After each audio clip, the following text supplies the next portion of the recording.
have a very special day. One of our friends, Jonathan Kahn, amazing, amazing man who loves God with his whole heart, loves his family, loves the people of our nation and the people of Israel. Jonathan Kahn and I met several years back, actually, when he first launched the book, The Harbinger. Had the opportunity to interview him live in studio when our studios were in New York City. We had an amazing time back and forth with each other live on the radio. And today he's joining me here on the Danny Johnson Show. He's got another new book. I don't know how my friend just keeps pumping her out like it's nothing. But you have seen him here on the Danny Johnson Show several times. We have been written so many times. There's so many people that absolutely love his work. I love his work. He's impacted my life personally, as well as the lives of millions of people around the world. Jonathan Kahn joins us now from his location out there in New Jersey. Jonathan, welcome to the Danny Johnson Show. Great to be with you, Danny. Always a joy. Yes, I love the times that we get to spend, whether it's just chatting on the phone and working through stuff. You know what I mean? Yeah. You've helped me with a lot of different things, and you and I going back and forth about our love for God's word and the love for Israel and all of that stuff. So we've got another new book. You amaze me how you just pop these out like crazy. God has really gifted you, man. So the new book is called The Oracle, and we already know that you've got a base of people all over the globe that they just, as soon as they hear that there's a new book, they're going to run and they're going to get it. So where's the place, first of all, that they can find the new book, The Oracle? Thank you, Danny. The Oracle is going to be everywhere, Amazon and online, offline, bookstores, Walmart, everywhere. And if your listeners get it kind of at the beginning, there's also Charisma, the publisher, is doing a special where they're going to give $80 worth of my books if you go to theoracleiscoming.com. Theoracleiscoming.com. But it's going to be everywhere. That's crazy. Okay, well, we certainly want our people to get that kind of special gift. So theoracleiscoming.com. So that's where people can get it and get $80 worth of goods from Jonathan Kahn. Other books. Other things. If they get it by, say, if they do this by the first week of the release, they'll get that. Yes. Okay. And this is the Oracle. It's actually a mock-up. It's not the real thing, but it's going to look like this. Wow, that's exciting. Okay, so what does the Oracle reveal? Okay. The Oracle, I believe it's really the kind of the biggest spanning mystery that I've ever dealt with, and that is that it's a mystery, if you can imagine, behind everything, the past, current events right now, the president, what is coming, end time prophecy. It's really the blueprint or the real kind of master plan of end time prophecy. It's so specific that it gives the actual appointed years of events have to happen, dates when they happen, specific people. I mean, everything from Moses to Mark Twain, from the prophet Daniel to Donald Trump. And it deals with, there's several things here. One is that there's something called the Jubilean Mysteries. You and I have talked about the Jubilee because it's something very favorite to both of us. Yep. But there is something very prophetic about it.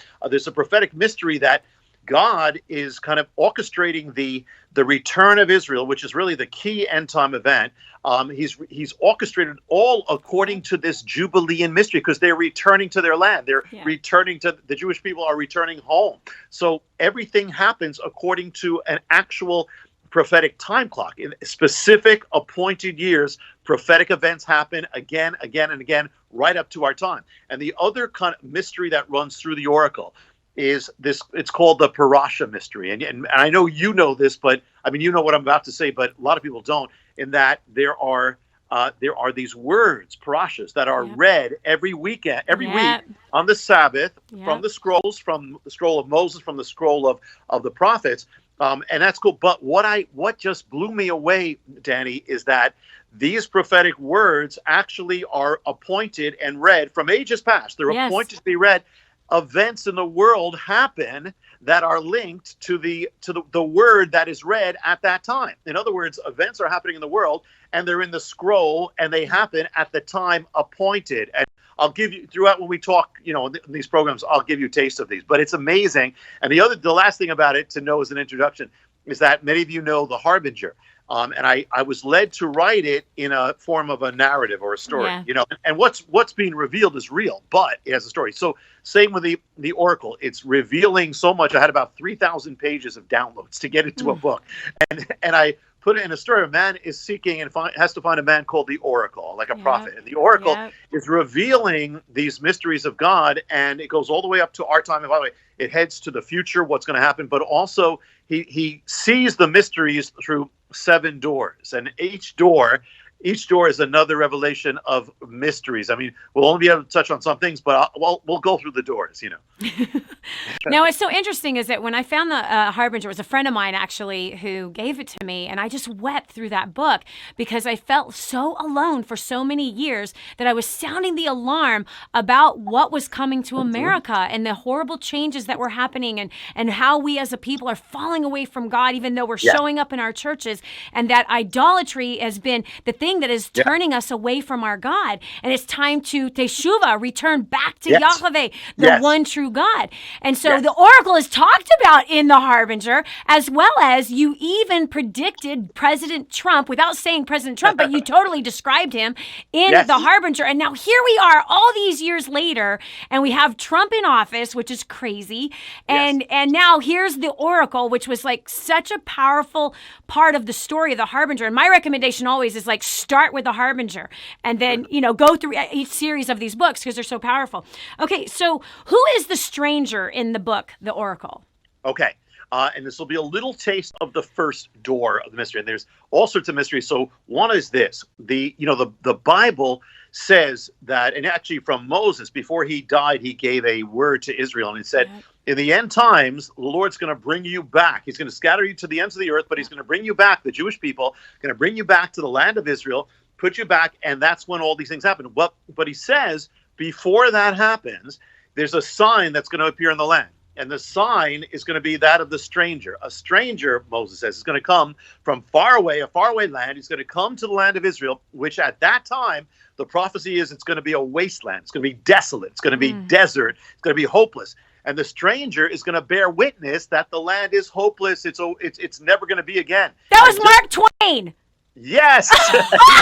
Yes. That was Mark Twain. He wrote a book about it. He wrote a book about how desolate.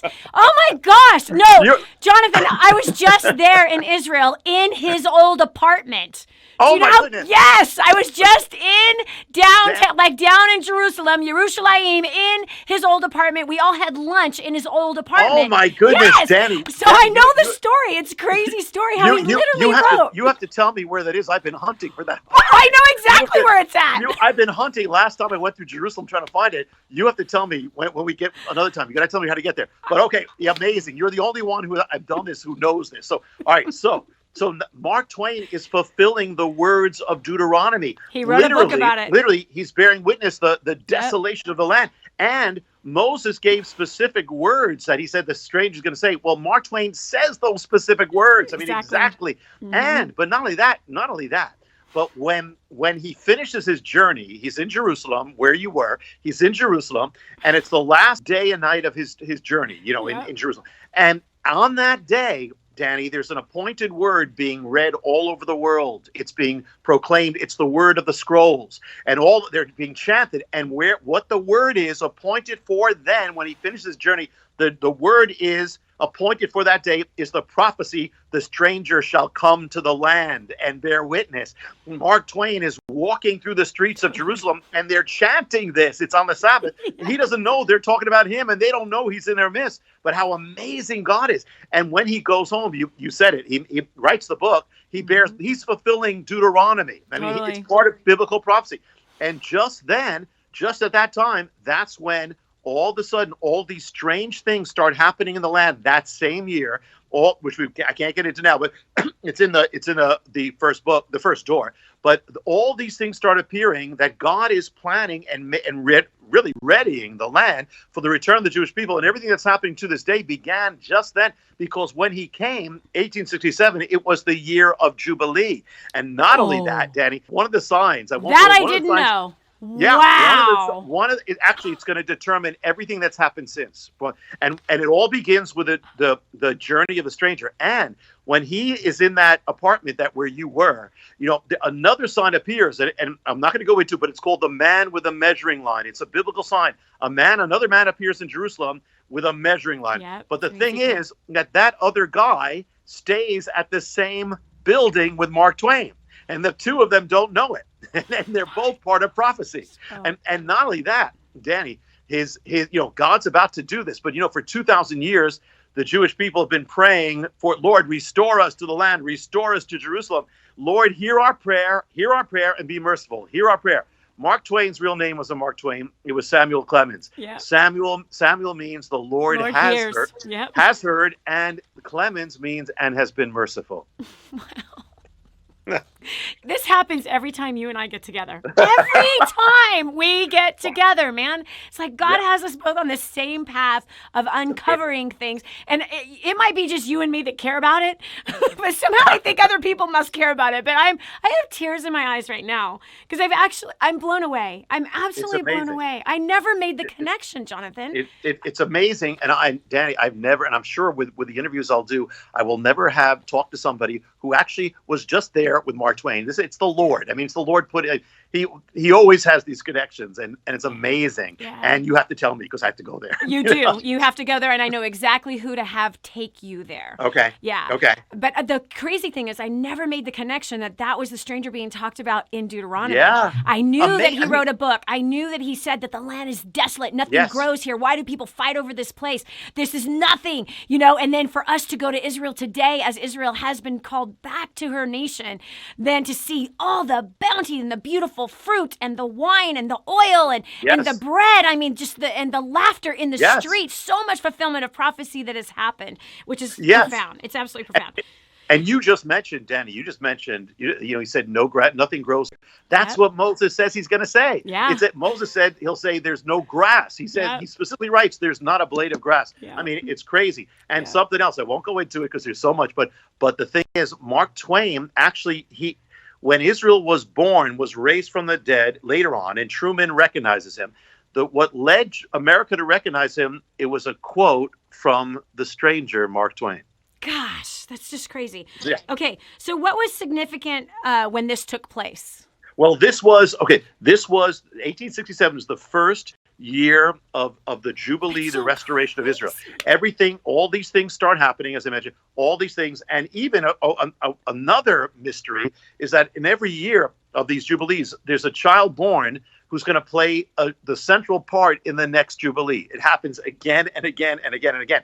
So this sets everything in motion now. The Jewish people, soon after that, things start moving around. They start coming back to the land. The land starts a resurrection step by step, but it all begins 1867 when the stranger comes, as the Bible said. And then it's going to lead up. We count 50 years, and where does it take you? It takes you to the year 1917. That is the next Jubilean year.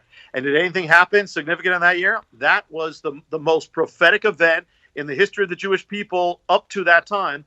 That is the year of the First World War. The whole world is shaken by this, and God uses it to accomplish his prophecy. You got two empires. You got the Ottoman Empire. It has the land. It's Muslim. It has the land for centuries. And they're not giving it back. No. You have the British Empire that just had a revival and has a love for the Jewish people. Each gets drawn into the war. The Ottoman Empire starts crumbling in the year of Jubilee 1917. The British Empire enters the land in the year of Jubilee 1917 under a Christian, General Allenby. And at the same time, these two Christians are lifted to power in the British Empire.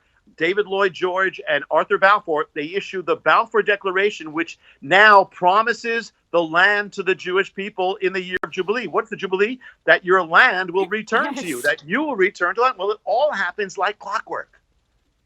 I'm sorry, I'm messed up right now. I am, and here's why. You know how we can go through seasons of life and wondering if he hears us, wondering if he will come through, wondering if he will prevail, wondering if he will fulfill his promises. And this, again, like Jonathan, you and I started talking about the year of Jubilee. Yes. Before the year of Jubilee, which was a few years ago.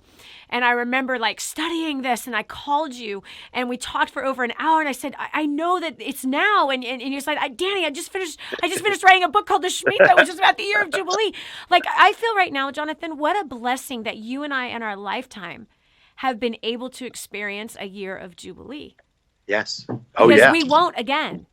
we more than likely will not have that opportunity again and to see what takes place at the next Jubilee, but our children will. So Yeah. let me ask you this.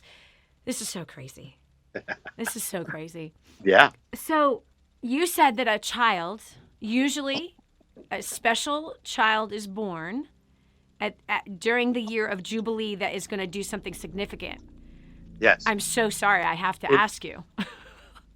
Who would that have been in that time? Well, in each Jubilee, I'll tell you. I mean, I'll just give you a little taste. For instance, the child is born in first of all, 50 years before 1867. A child is born who actually can't get into it now, but actually has the key event in that year, 1867, when he's 50 years old. Another child is born in 1867. He's going to play a central role in 1917. He's going to lead the Jewish people, the Jewish soldiers, the first Jewish army into Israel in 2,000 years, and he's going to play a part in everything that comes with Israel. He's even going to bless the father of Benjamin Netanyahu before he dies. I mean, it's great. And then another child is born in 1917 who's going to play the central role in the next Jubilee, which is going to be the Six-Day War. I mean, and it's on and on. So, yes. Wow, this is crazy. Okay, so open up the second door. What happens in the second door in the book, the Oracle? The second door goes into the mysteries of what happened in the Jubilee of 1917. Amazing stuff. I'll just share one mystery of it. It's called the number of the end. And there's a number in the book of Daniel that gives the time that those who are occupying Israel or Jerusalem have to leave. So it's the number of the end of the enemy occupation. Okay, so the number is the number 1335. It's in the book of Daniel, 1335. Yep. Now it talks about something that's going to happen in the end times, but even before that, this happens. The number 1335 all of a sudden starts appearing in the Middle East in the year 1917. It starts appearing in Israel, 1917. Starts appearing on coins, starts appearing everywhere. It's the number saying the occupation is going to end. And here it is. The reason why it appears, the number of the end, is because it just happens. I mean, God's the God of everything. Just happens that the Muslim counting of their years comes out to 1335 in the year 1917 Jubilee, which is the number that they have to get out of Israel. So the number that the Ottoman Empire has to flee Israel. So amazing. It appears and it just converges. The number of the Bible that the enemy, the occupation is over, happens. And in the year of Jubilee at the same time, and the Ottoman Empire flees the land. And for the first time in 2,000 years, the land of Israel is now in the hands of those who love the Jewish people. First time restoration. I mean, God. In fact, that year comes to its head on the exact day that the Balfour Declaration is released to go to the Jewish people. So, what is the number of the end? That is 1335. That's the number. That's the number that appears. Yes. Wow, that's wild. Okay, so then you talk about the mystery of birds. Okay, there is a prophecy in Isaiah that says that God will deliver Jerusalem and he'll do it as birds flying. Now, the amazing thing is that they thought that Jerusalem was going to get kind of just torn apart in that war, but it was totally preserved. Mm-hmm. But the one who was the general was a Christian, General Edmund Allenby, had a Bible. He read the Bible his whole life. And he tells the British war cabinet, says, you got to bring, we got to have wings over Israel. We got to have planes because we can't win otherwise. First time in the history of Jerusalem and Israel, you have wings over the land, wings. Yeah. And they end up taking charge of the land. They drive the enemy out. They are responsible for the victory of Allenby. So Jerusalem is preserved through wings as birds flying for the first time. And on the day that battle of Jerusalem, where it's saved, comes to a head, the soldiers of Edmund Allenby are opening up their book of prayer, the Book of Common Prayer. It's an English book, goes back centuries. Book of Common Prayer also has appointed words for every day. They open it up on that day, and what does it say? God will preserve Jerusalem as birds flying. Mm-hmm. And not only that, but the squadron that preserved Jerusalem, their motto was this. It was, I will spread my wings and keep my promise. Yep. And he has. And that's the thing Yep. that's just so powerful about this conversation. Yes. Is that, people are going through a lot all over the place. Cancer is just like at all-time high, taking lives, and it doesn't have an age range of a life that it takes. It takes ages, all ages. We have a divorce that is on the rise. You have debts that are just squashing people and suffocating the life out of people. We have political just craziness happening, wars and rumors of wars all over the place, natural disasters. There's just so much that's going on, including the attack that's on Christians specifically. Even the censoring of Christians that's happening throughout social media. And so it looks like things are just crazy all over the place. And it really kind of reminds me when I look through the Bible and I see the craziness that was happening even just this morning, reading about King David and Saul and all that craziness just within his family, and just thinking, gosh, how horrible that must have been. And that's so similar to what we're going through today. And yet this message of the oracle, to me, so far, Yes. I'm feeling he's Yes. faithful. He's faithful. Yes. He's faithful. Yes. He's faithful. Yes. He's Yes. faithful and good, and he's trustworthy. And that's the bottom line, no matter how crazy things are all around us. That's the bottom Yes. line. Yeah, So, the God of the Bible Yes. lives. That's the oracle is showing you, if the Bible's being written today, he's just as real, and he's just as real in your life. he's not dead, and he's not deaf, and his arm is not too short, and he's the creator of the heavens and the earth, and nothing is impossible for him. That's right. Okay, so what does the mystery of the resurrection have to do with Israel? Okay, there's a prophecy in Ezekiel that says of the dry bones, and it says that God's going to raise up Israel. He's going to resurrect it like dry bones. And what people don't realize, amazing thing, Danny, is that Israel is not only the only nation that was totally resurrected from the dead, but also it was resurrected literally like bones coming together. First of all, you have the Jewish people scattered all over the world. That's the bones, the remnants of ancient Israel. Well, first the bones come together. He starts bringing them back. Then they form skeletons, in the vision. Yes. Well, that's how Israel came back. You had a skeleton army, a skeleton government, a skeleton culture, a skeleton, all that. And then you started having the flesh come on. When nations are born, when you're born, you grow into something different. But when you're resurrected, you grow into what you were. And so Israel is the only nation. Everything happens backwards, reversed. It's a resurrection. Okay, it reverses it. So the thing is that amazing. For instance, you have with nations, you have cities rise up and then they get a name. Well, in Israel, you have the name of the city first, then it rises up. It's resurrected. You have forest resurrected where old forests used to grow. Yeah. Everything. You have the Jewish soldier from ancient times resurrected. In nations, you have a language and then you have a dictionary. In Israel, the dictionary came first and then the language. A guy literally resurrected the language by writing a dictionary. Yeah. And then Israel's the only nation where the children teach the parents the native language. So and not only that, there is, when Israel came back into the world, the declaration, you see a picture of on the side, there's a man with looking over bones, and the scripture, it says, prophesy to these bones, the dry bones of Ezekiel's resurrection. Yes. Take us through the third door. Okay, third door. Okay, Theodore Herzl's the man who had the vision for Israel. Yes. Now, he had a vision years before and nothing happened. But you know what? People don't know, Danny, there's a mystery. When he was a kid, and he only shared it when he was about to die, he had a dream of the Messiah. And the Messiah said, this boy is appointed to prepare my people. He writes down in his diary, he says, today I founded the Jewish state. Now, he said, everybody will laugh at me, but in 50 years, it says the whole world will know it. 50 years, that's Jubilee. 50 years. So when did he write it? He wrote it in 1897. Count 50 years, comes to 1947, the year that Israel is voted back into existence. The whole world knows it. And Danny, I look closer at the plan, the resolution that the UN voted Israel back into. It has a date on it. Yep. The date is September 3rd, 1947. Herzl wrote the prophecy on September 3rd, 1897, 50 years to the exact day. I have chills. I've been through Herzl's museum, by the way. several times is such a powerful, powerful story.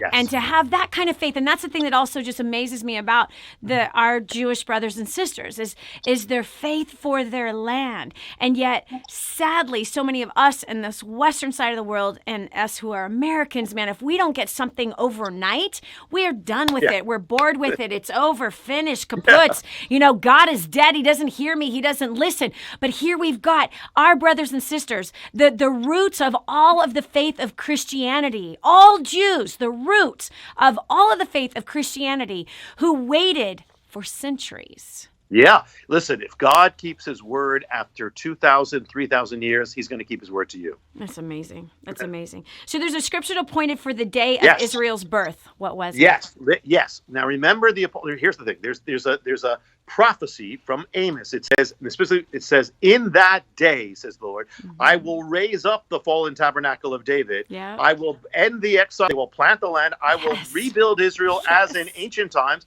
They will plant the land. They will rebuild their cities. The whole thing, all that. Yes. He says, in that day, talking about the resurrection of Israel. Well, now, Danny, in the 20th century, the Jewish people are opening up their scrolls because it happens to be part of the appointed word. So they're opening up the scrolls of the prophets, the Haftorah it's called. They open it up and they're chanting, in that day, the Lord will raise up Israel, raise up Israel. When was that appointed? From ages past, it was appointed to be read on May 14th, 1948, the very day that God raised up Israel from the dead.